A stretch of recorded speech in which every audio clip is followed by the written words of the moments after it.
Good afternoon, ladies and gentlemen. Back in Porto again. Great to see you all. And today we're going to do a tour of street food and cafes, bakeries and traditional food items from Porto. So join us whilst we sample 20 items of traditional food from Porto.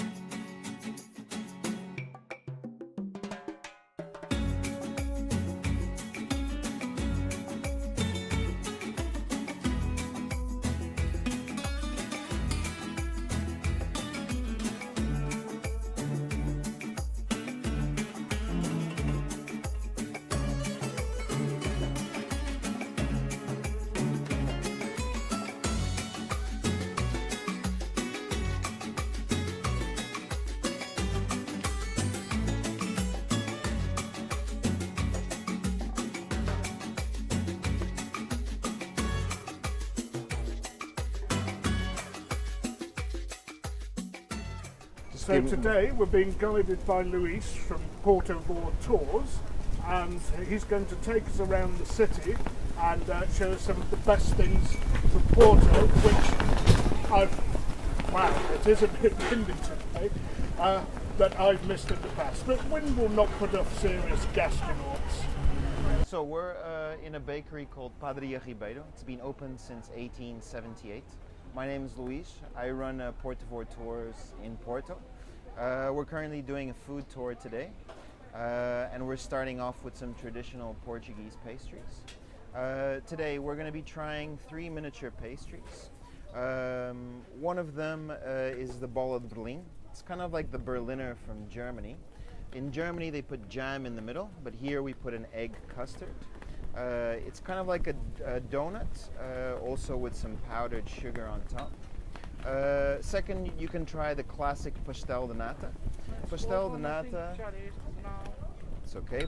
Classic pastel de nata is kind of like a creme brulee, but it's sort of a portable creme brulee, and you can pretty much eat it wherever you want. The last pastry is an almond tart. It's kind of like a shortbread base and caramelized almonds on top. The secret is they put some condensed milk on top, so it kind of actually gives a toffee flavor as well. Yeah? There you go. So there we are, folks. I don't normally eat sweet things, but for you, my viewers, my gastronauts, I'll do it.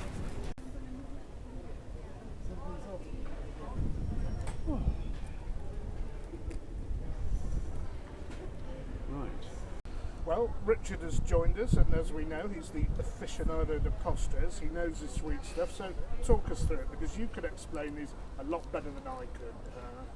Pastel de nata, traditional Portuguese tart, egg custard style. Let's have a go. Now, I have had these myself, and I do enjoy them myself. Nice pastry. Nice filling, sweet but not overpowering. A little bit of coffee.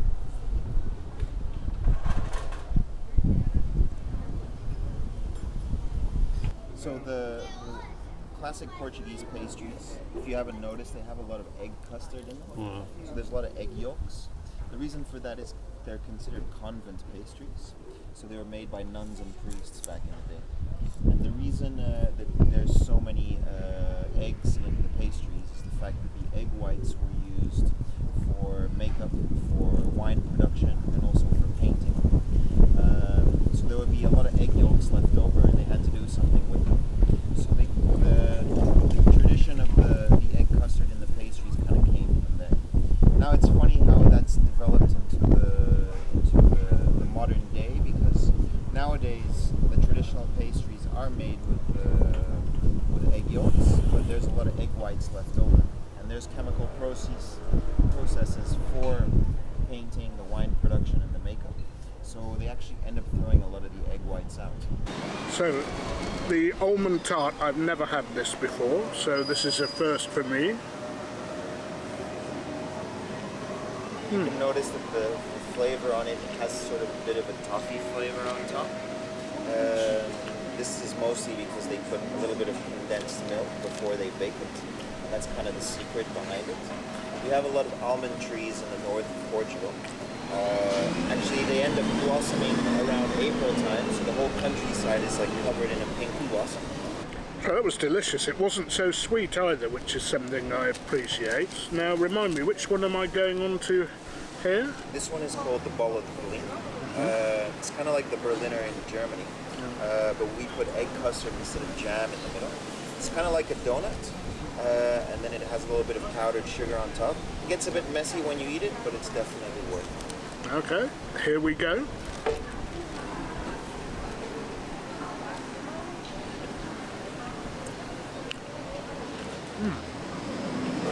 I'm amazed I managed not to spill any down my shirt. That's a first for me. Again, that was very tasty. I do happen to like this egg custard style of tart as well. Something you see a bit in England or the UK as well. Not so much in French and Spanish patisseries there. Anyway, on to the pastel de nata. Slightly burnt top, which I quite like. I prefer that to the very yellow, overly custardy top.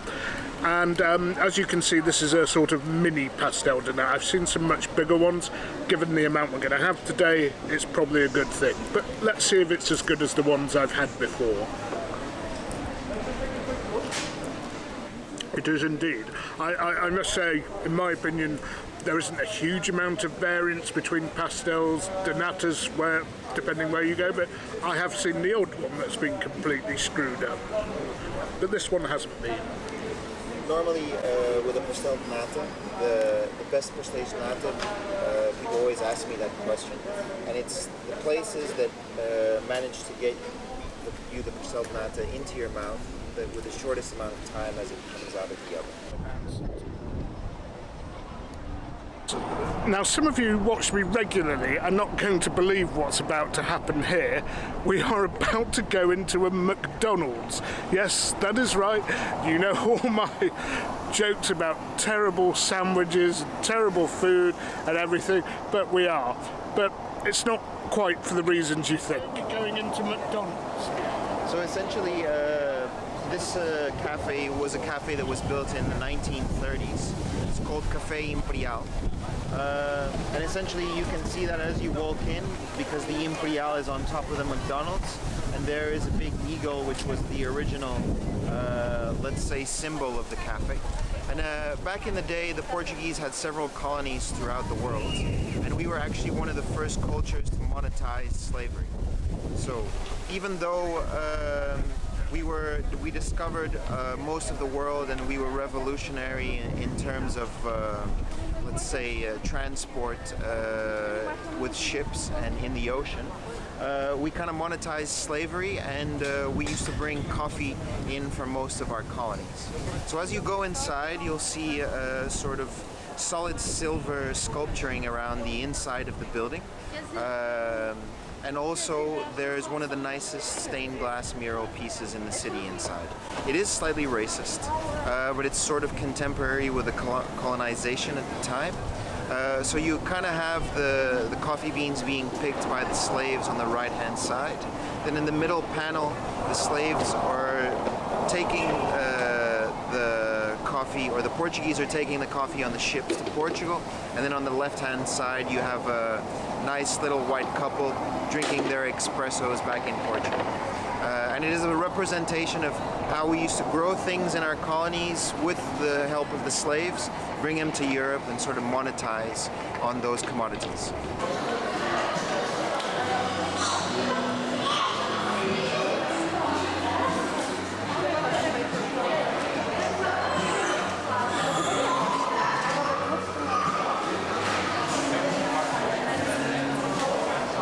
It'll probably be a decade before you see me in a McDonald's again, but that was pretty impressive, I'd have to say.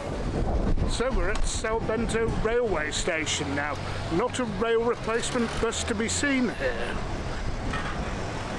I don't know whether they have all these problems with signal failure, wrong type of leaves, wrong quality of snow. Maybe it just runs a bit better than our stuff. This particular train station, it was the first time they used dynamite in the city, because there's a big granite boulder there. Mostly the people would come into the city through that station. That was the main train station. Then they built this one so that they could have access to the center of town. So we're gonna check out the different types of tiles here on the inside of the station.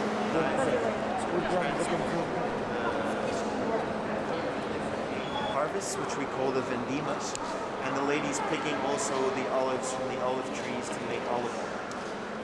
Below, you have the old regatta boats. They were sort of based on the Viking ship design, where there's a main central mast of the boat, and then the pieces of wood kind of come out of it here in the station for what it symbolizes. So essentially, each city or each village in Portugal, they have a religious party that happens every year. And there's a lot of immigrants, Portuguese immigrants spread out throughout the world. So they come back essentially for these periods of time because there's a big celebration in the city, and they can kind of celebrate the city in which they live in. And each city and village, they have their own saint. The Portuguese are a pacifist country. We, even the separation between Portugal and Spain, we decided to have a tournament instead of a war. But that's enough touristic things for today. Let's put some meat, smoked meats and wine in this, yeah? Smoked meats and wine? That sounds good to me. What about you, Hoke? It's what we're here for.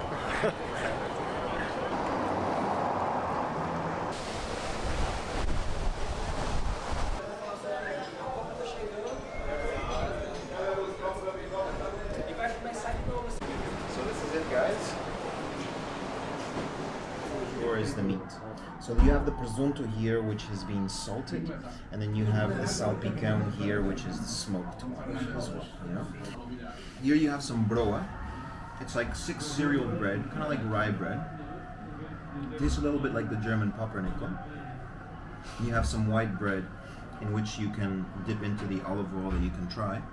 You have some traditional olives here, and then you have white green wine, which I'm serving here in the traditional cups, which are made out of ceramic. Wow, almost like a Chinese tea, yeah.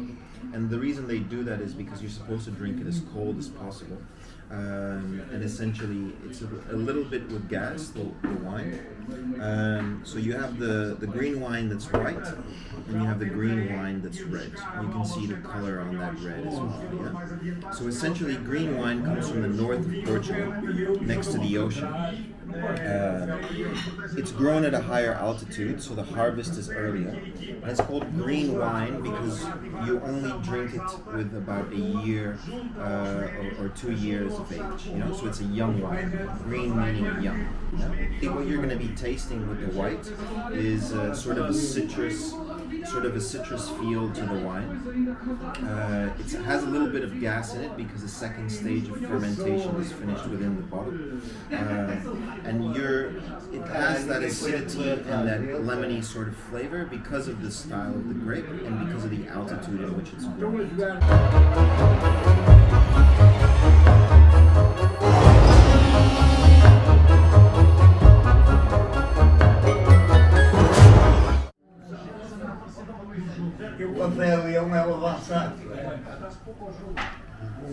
Of course, Vinho Verde has a very, very slight effervescence to it. And you get served up with white wine that's slightly fizzy. Don't worry about it. There's nothing wrong with it. It's a nice drink. If it's not the sort of thing you want, don't order a Verde. Go for something else like an Alvarinho or something further south in Portugal like an Alentejo. Sorry, terrible pronunciation, I know. I think Alentejo maybe. Now, in case you're wondering why everybody's getting excited in the background, it's because Spain are playing Portugal. It's on television, but the television is up there. But we're here for the food, not for the football, which is unusual with me, I know. But, cheers. On to the red. Now, obviously, drinking from these vessels is something new for me, but the taste is perfectly fine. It doesn't obviously have to come from glass, but the temperature of the wine is also perfect. It's slightly on the chilled side, a bit like a Beaujolais, But don't worry about that. I mean, if you still think it's a little too cold for whatever you've ordered, let it warm up. The worst thing you can do is accept the wine that is too hot. If you go into a building that's 23, 24, 25 degrees and watch them just take a bottle of red wine off the shelf, open it and serve it, it won't taste good, it'll be too hot. So be very careful with red wine when you're in a hot room. Cheers.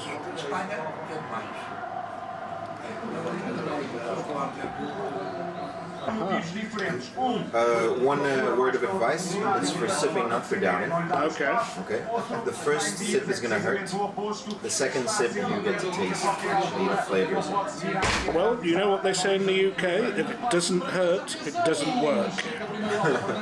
It's green wine bagaço. So they, after producing the white wine that you just tried, they use the juice from the grape to make the wine.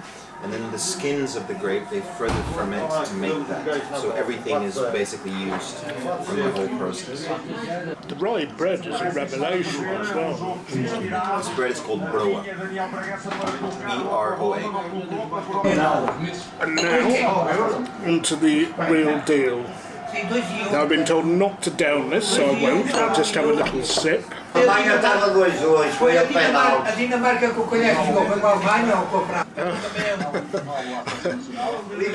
It's not petrol, but it is. It warms your throat as it slips down. Of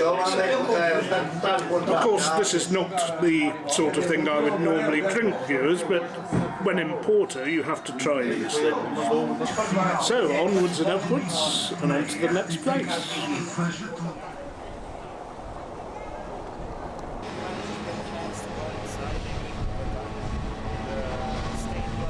Francesinha is kind of like a heart attack on a plate, but it's one of the best beer foods you'll ever try here in the city.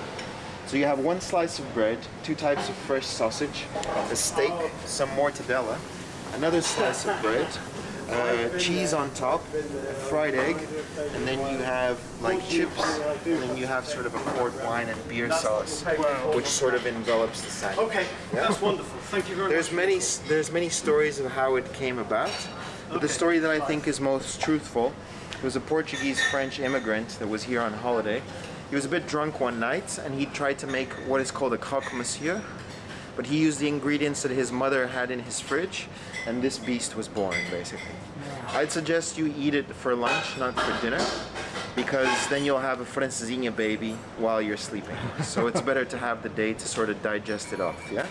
This place is really well known for it, Café Santiago. And if you want to try it, do it at your own risk. We're back now on the Praça dos Poveiros, probably again butchered the pronunciation, but having stayed here on both occasions that I've been to Porto, I really haven't done the local eateries justice. And Lewis is telling me that this is a great food area. So now we're at a place I've passed millions of times called the Casa Guedes, and we're going to try their roast pork sandwich.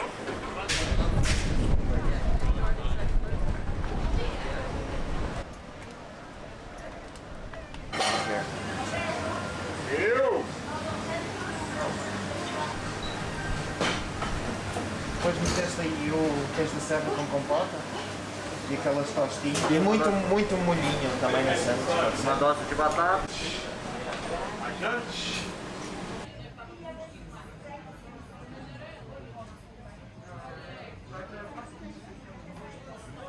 So the rosé is one of my favorites. They make it really well here. It's with this particular type of grape called espadão. And once you try it, you'll notice that it has a bit of like a raspberry taste to it, and it's gonna fit perfectly with the pork sandwiches that you're about to try. For dessert, we're gonna have mountain sheep cheese with pumpkin jam, which is a combination we call Romeo and Juliet, because it's like the perfect combination. And just a little bit of chips on the side, just to kind of keep our appetite going. Yeah? So of course, rosé wines and Portuguese rosé in particular used to get a very bad rap from Mateus Rosé. I personally think that's a load of codswallop, and I think there are loads of great rosé wines produced throughout the world. So let's try this little sparkler and see whether it's any good.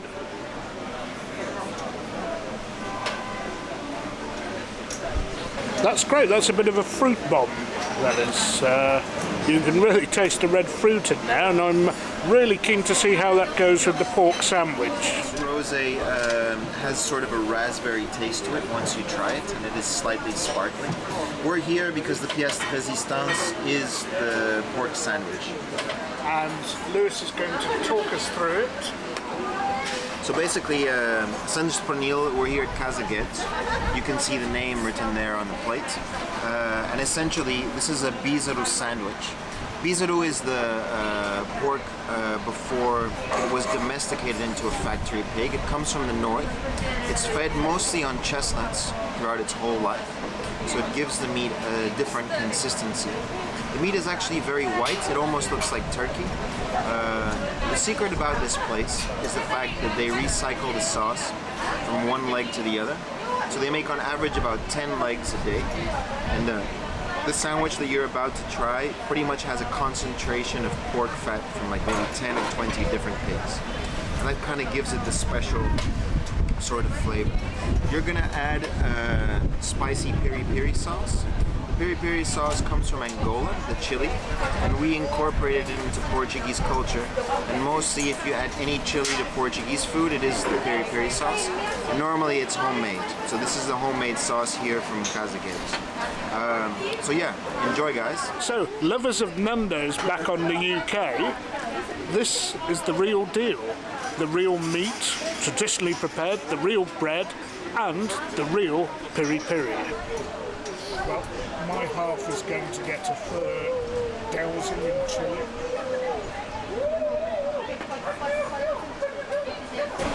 So, here we go, the moment of reckoning.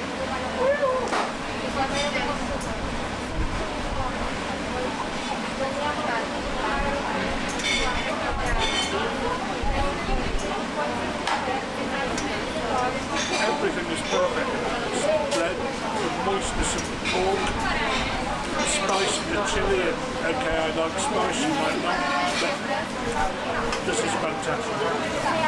If you come to Porto and don't try the sandwich, in my opinion, you're committing a crime. Come here, check it out.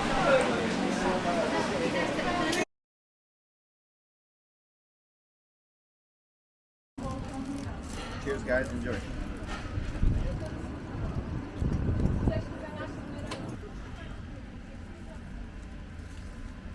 Have a try guys. So a big thank you to Luis from PortoVore Tours. It was a wonderful day out and I have learned so much. Please check him out.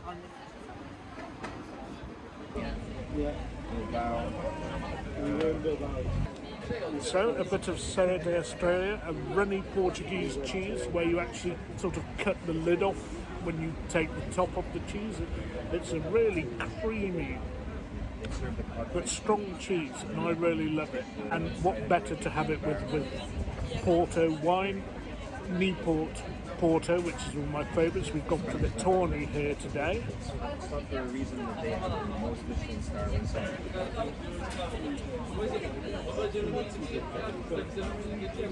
What a combination, and what a great way to finish the tour.